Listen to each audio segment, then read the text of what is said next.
Chelsea Football Club is the land of injuries. Evidently, it is not enough that we already have 8 players. Now Mikhailo Mudryk is actively injured and he's going to miss this game as well. But we've got some positivity to get into because we're going to review Chelsea versus Blackburn like it's 2007. Reece James gets a confirmation start and let's get into it. Let's talk about it. Welcome to the Kavkas View. You already know what we're going to have to talk about. It's the press conference that Mauricio Pochettino had regarding the game against Blackburn. It's the cup. It is an important cup. I don't care what anybody says, right? If Mauricio Pochettino doesn't take this cup seriously, he needs to get out. He can't be the manager of Chelsea Football Club.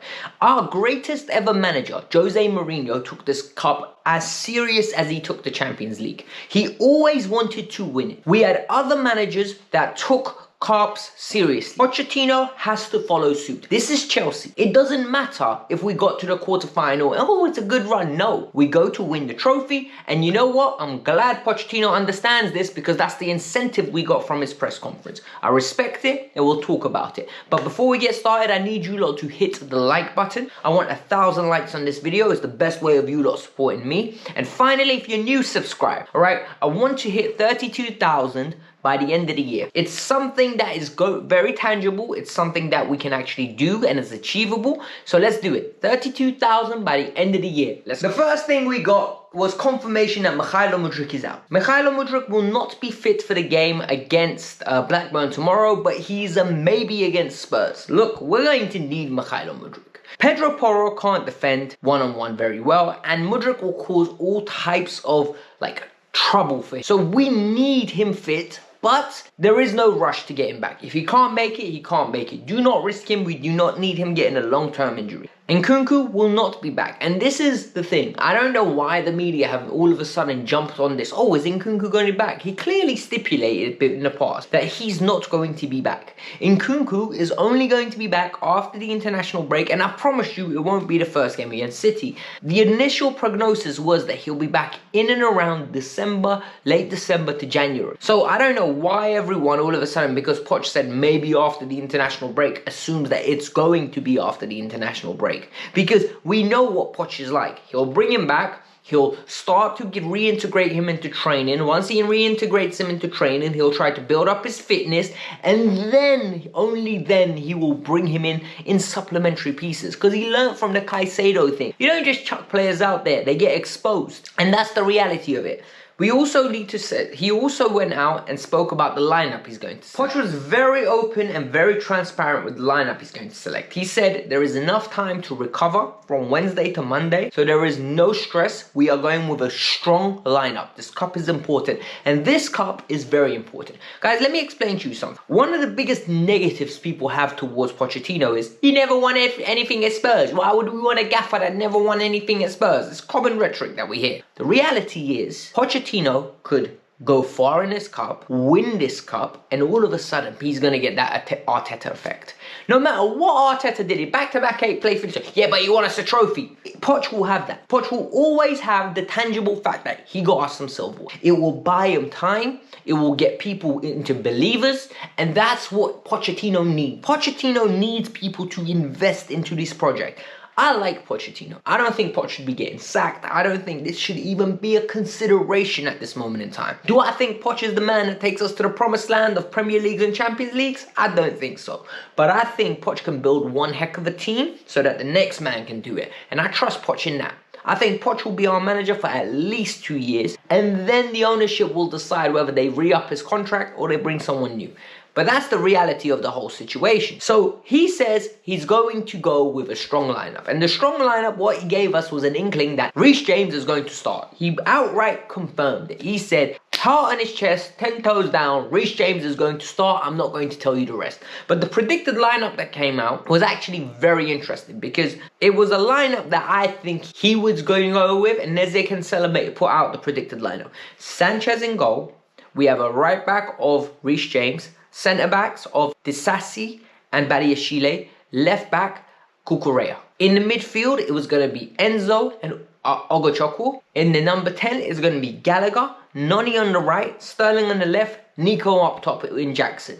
And the reality is, I think that is the best lineup we can put out at this moment in time, excluding the fact that you can put Caicedo in for Ogochoko, and that is our strongest lineup that is fit and healthy at the moment. And we need to put our strongest lineup out there. Do not play around with Blackburn. I'm telling you now, go out there, put a statement victory, get Nico Jackson confident.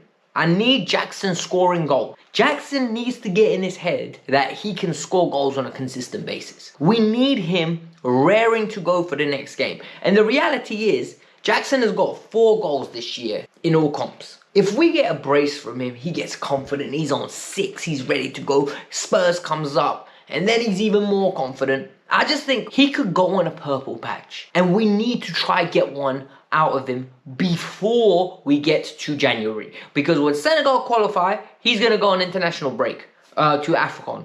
Then we're going to need another striker. And the reality is, we are going to acquire another striker.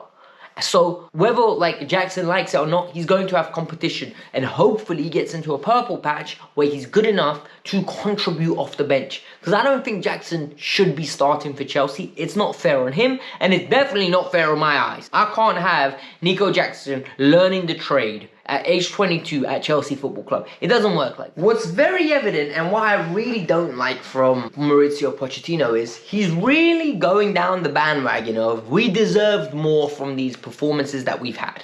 And you know what? I've agreed with it to a certain extent. I think Aston Villa, we played well. The red card changed the game. We could have went on and won it. We would have got a point, right? Nottingham Forest, we piped them. We should have won that game. West Ham, we were the better team. We got Antonio'd at the end. Many clubs get Antonio'd, right? Then Brentford happened again. And then I sat back and I was angry. And any of you that watched my post-match review, you understood, right? I was very angry and I was just saying stuff that was in my head and I was vexed. I don't take back a lot of what I said, purely based on the fact that I think Poch is making up excuses now, and I don't like this. He's like, we need to be realistic. We've been unlucky with results, we deserved more, we created more chances against Britain. Bruv, I don't care how many chances we created, because the reality is, once again, we didn't convert these chances. Whilst the chances are good, if you're not consistently converting them, you're just Brighton under Graham Potter. You're just a team that's going to be somewhere between 8th to 13th. You're fun to watch. And the reality is, Brighton get plaudits for that because they're Brighton, but Chelsea get nothing for that because with Chelsea, we're expected to be higher. And Chelsea spent $1 billion.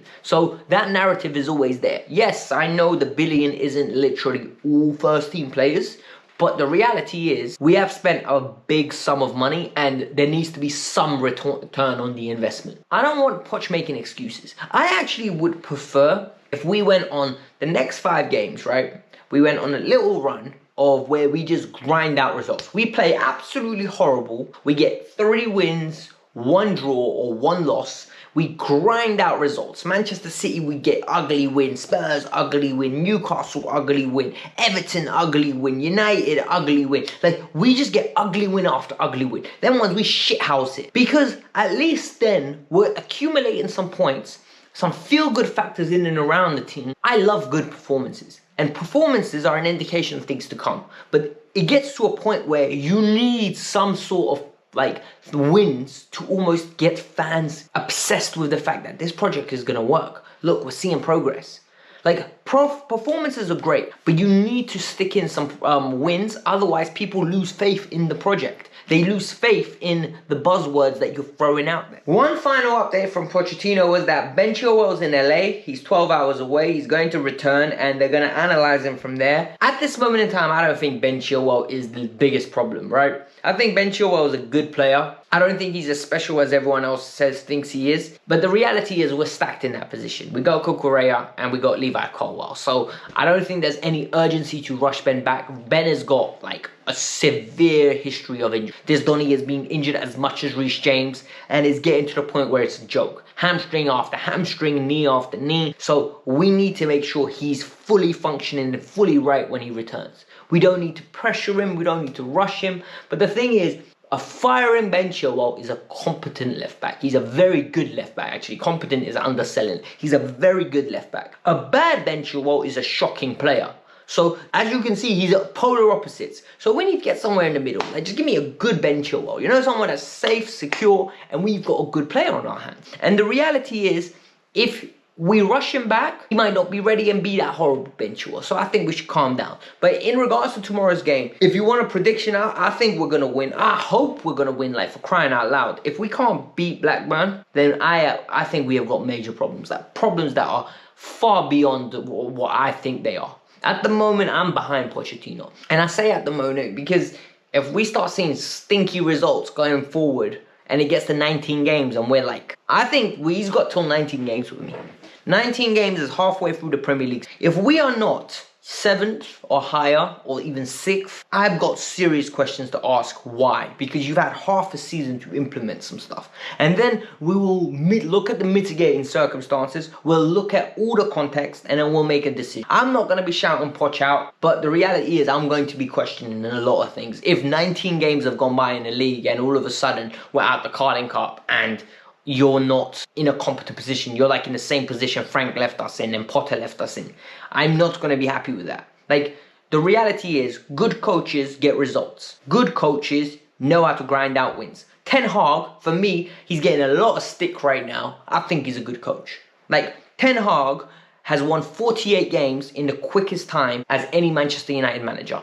Ten Hag, with a dead squad last year, got a Carling Cup and 3rd place finish. That's what Ten Hag did. This year, he started the season off horribly, so now everyone's twisted the narrative on him. But the reality is, Ten Hag wasn't a bad coach for everyone 3 months ago. It's just the narrative switched. And now that he's had a bunch of injuries like Poch, and everything's gone bad, but we already had a track record of when everyone's fit, Ten Hag's a good coach. So we just need to be very careful with our analysis of coaches. But at the same time, 19 games is enough of a sample size for us to make statements. I'm not saying shout Poch out, but to say, okay, this is what's went wrong, this is what's went right, what do we need to do for the next 19 games, and then we can make our decision whether he sticks around the year after. But this was the Kavkas View. I hope you lot enjoyed the view. I hope you enjoyed the content. I hope this channel is for you if you're new, so you're subscribing right now. And if you're a regular watcher, I really appreciate you guys' support. I really do, man. Like I said, you guys give me, like, I had a long day at work. I've been at work 13 hours today in my day job, and I come back and I still want to do this because you guys give me a platform to do this. So I greatly appreciate it. Have a nice day. Have a lovely evening. Whenever you watch this, peace out. I'm out. Bye.